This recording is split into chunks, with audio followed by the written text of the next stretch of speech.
Now, before I finish my talk tonight, I'm going to give you 3 lessons that I have learned growing up Filipino American. But before that, I have a story I want to share with you. It's about my dad, this Filipino community, and the American dream coming true. Now, for those of you who were born here, like me, in the United States, you don't really know what it's like. I don't really know what it's like until I was older.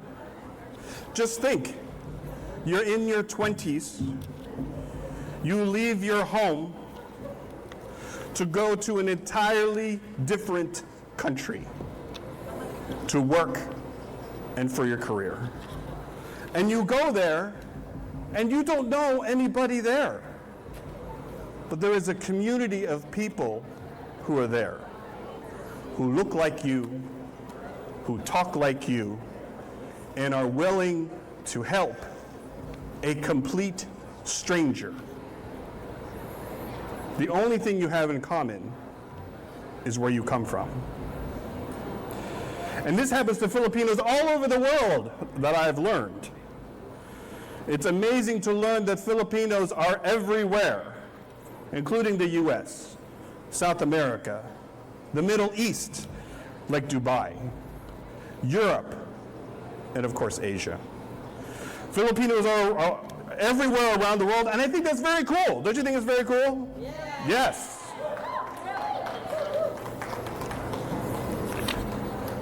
So here's a story about my dad. Escarlito Sevilla, better known to all of you as Lito or Dr. Lito, was born in 1942 in Pangasinan province in the Philippines. I was there when I was around 10 years old, a couple of days ago. And I remember that he grew up in a farming community very far from the city. His childhood home did not have running water, and electricity went out many times through the day and night. But he had a dream of going to medical school. No one else in his family was in medicine, but he had this dream. He graduated from the University of Santo Tomas, applied to work in the United States, and was accepted right here in Youngstown, Ohio. His first experience of this Filipino community was picking him up at the airport. When he got off the plane, the weather was very similar to what it is here today in late May. He got off the plane and he said, "Is it always this cold here?" So for people who've never been to the Philippines, now it's like 95 plus degrees, very humid. He worked in surgery in what was known at Northside Hospital at the time, was living his best life, like one of those really attractive 20-something doctors, like on The Pit. People know about The Pit? So what I love about The Pit, if you don't know Pit, The Pit is a show about an emergency room in Pittsburgh. And if you have never seen it, I encourage you to go to the very first episode. 2 minutes in, Tagalog is spoken. True. People know out there. See, people know. That shows you how influential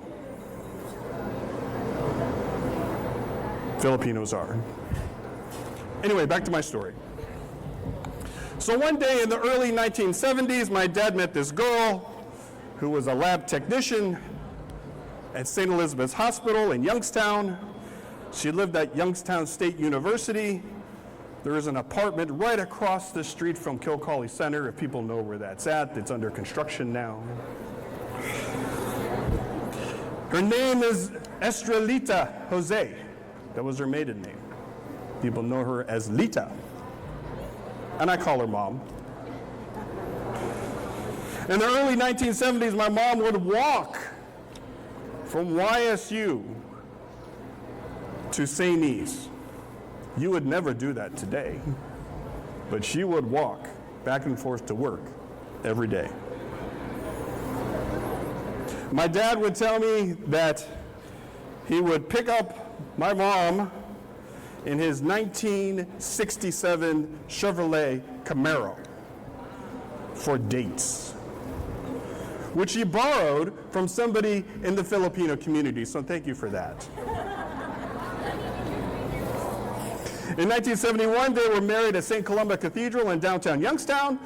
A year later, I was born at Northside Hospital, and a year after that, my brother was born when we were living in the central Ohio area. People may be familiar with Marion, Ohio, and Mount Vernon, Ohio. We lived there for a while. So my parents had 2 young kids, as my dad was trying to find a long-term doctor job, and as we were moving from place to place.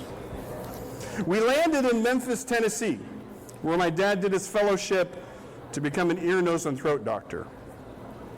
We lived there in the middle of the 1970s when Elvis Presley was still alive. People think he's still alive now, but he was still there.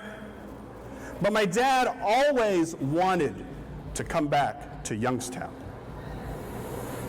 And this is where this Filipino community helped him again. In the late 1970s, my dad opened his doctor's office in Austintown, Ohio. He got help from this Filipino community again.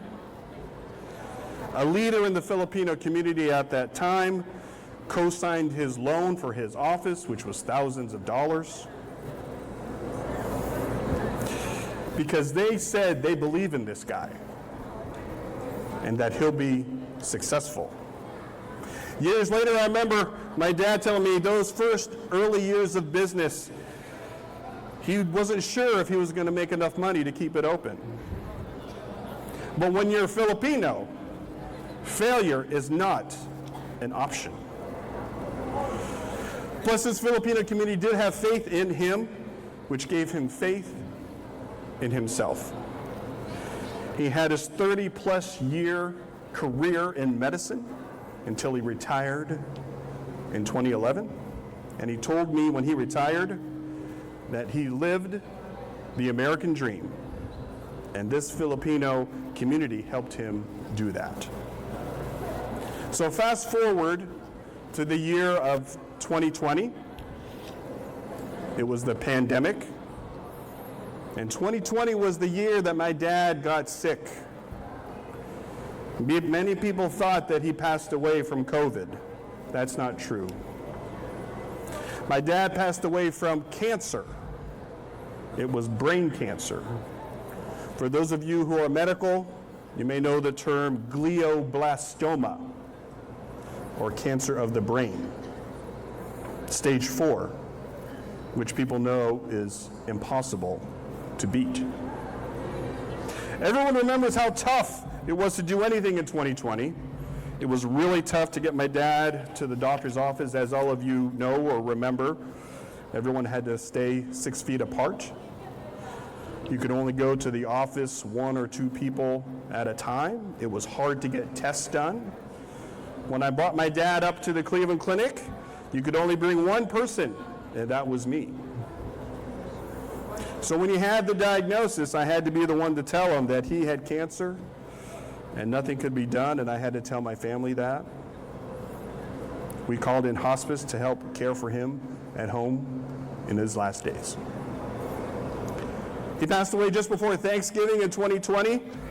It was a tough time for my family back then, because everything being closed, this Filipino community could not come out and see him and could not come out to support our family. And my mom, I've got a lot of questions about my mom.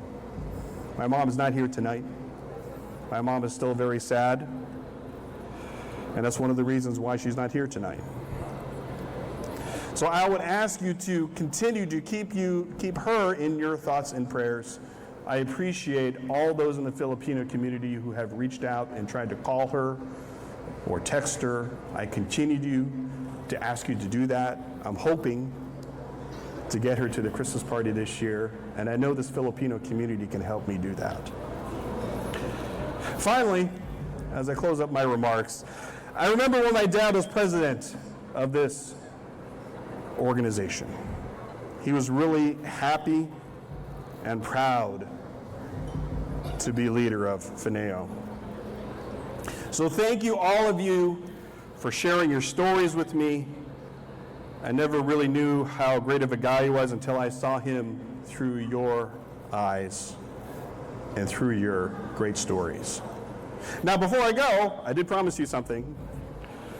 3 great things that I have learned growing up Filipino American. 1,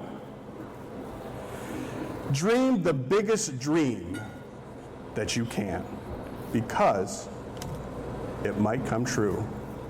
My dad always taught me that when I was growing up. Secondly, work hard at what you are passionate about, and success will follow. And finally, never, ever forget where you came from. Thank you again for your invitation. Salamat po. Thank you. Enjoy the rest of the evening. Thank you.